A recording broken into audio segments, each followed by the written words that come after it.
இந்த பிரபஞ்சத்துல நாம மட்டும்தான் தனியா வாழ்றோமா? பல வருஷங்களா மனிதன் தேடிக்கிட்டு இருக்கிற இந்த கேள்விக்கு விடை தேடி நம்ம கண்கள் முதல்ல போனது நம்ம பக்கத்து வீட்டுக்காரரான செவ்வாய் கிரகத்துக்கு தான். இன்னைக்கு வெறும் வறண்ட பாறைகளாகவும் சிவப்பு மணல் காடாகவும் காட்சி தர இந்த கிரகம் பல கோடி வருஷங்களுக்கு முன்னாடி பூமியை போல கடல்களால நிறைஞ்சிருந்ததுன்னு சொன்னா உங்களால நம்ப முடியுதா? அங்கே உயிரினங்கள் வாழ்ந்ததா? இல்ல நாம இன்னைக்கு பார்க்குற இந்த பாலைவனம் ஏதோ ஒரு பெரிய பேரழிவோட சாட்சியா? ஏஐயோ டைரி தமிழ் இன்றைய வீடியோவில் செவ்வாய் கிரகத்தின் அந்த மர்மமான ரகசியத்தை தான் பார்க்க போறோம்.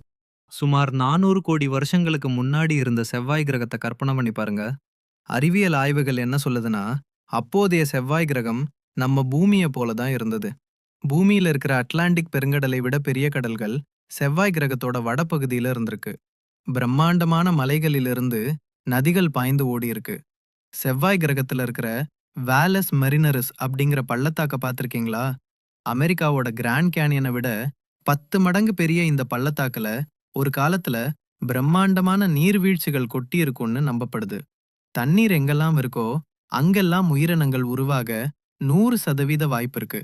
அப்படி என்றால் அந்த கடல்களில் உயிரினங்கள் வாழ்ந்திருக்க வாய்ப்பு இருக்குதானே? செவ்வாய் கிரகத்துல உயிரினங்கள் வாழ்ந்ததுன்னு சும்மா வாயால சொல்லல அறிவியல் உலகம். அதுக்கான ஆதாரங்களை தேடி நாசா அனுப்பின ரோவர்கள் ஆச்சரியமான விஷயங்களை கண்டுபிடிச்சிருக்கு. பெர்சிவியரன்ஸ் ரோவர் இப்போ ஆய்வு செஞ்சுட்டு இருக்கிற ஜெசீரோ கிரேட்டர் அப்படிங்கிற இடம் ஒரு காலத்துல ஒரு பெரிய ஏரியாக இருந்திருக்கு. ஒரு நதி வந்து சேர்ற டெல்டா பகுதி அது. அங்க இருக்கிற பாறைகள் மற்றும் மண்ணை ஆய்வு செஞ்சப்போ அதுல ஆர்கானிக் மூலக்கூறுகள் கண்டுபிடிக்கப்பட்டிருக்கு. கார்பன் நிறைந்த இந்த மூலக்கூறுகள் தான் உயிர் உருவாவதற்கான அடிப்படை.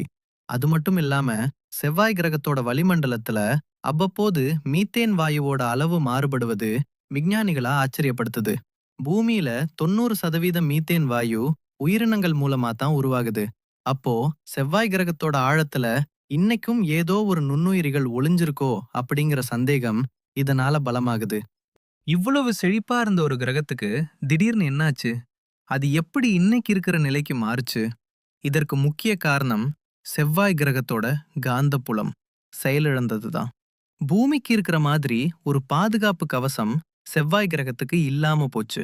அதனால சூரியன்ல இருந்து வந்த சக்தி வாய்ந்த சூரிய புயல்கள் செவ்வாய் கிரகத்தோட வளிமண்டலத்தை மெதுமெதுவா அழிச்சிருச்சு. வளிமண்டலம் போனதுனால அங்கிருந்த தண்ணீர் எல்லாம் விண்வெளியில ஆவியா போச்சு. இல்லனா மண்ணுக்கு அடியில ஐஸ் கட்டிகளா உறைஞ்சு போச்சு. அந்த பேரழிவில அங்கிருந்த உயிரினங்கள் எல்லாம் அழிஞ்சிருக்கலாம். அல்லது தப்பிக்க நினைச்ச நுண்ணுயிரிகள் மண்ணுக்கு அடியில இன்னைக்கும் வாழ்ந்துட்டு இருக்கலாமா? இன்னைக்கு செவ்வாய் கிரகம் மனிதனுக்கு ஒரு பெரிய சவாலா இருக்கு. வர காலங்கள்ல மனிதன் இந்த சிவப்பு கிரகத்துல கால் பதிப்பான். அங்க நாம பழங்கால உயிரினங்களோட படிமங்களை கண்டுபிடிச்சா அது மனித வரலாற்றின் மிகப்பெரிய கண்டுபிடிப்பாக இருக்கும்.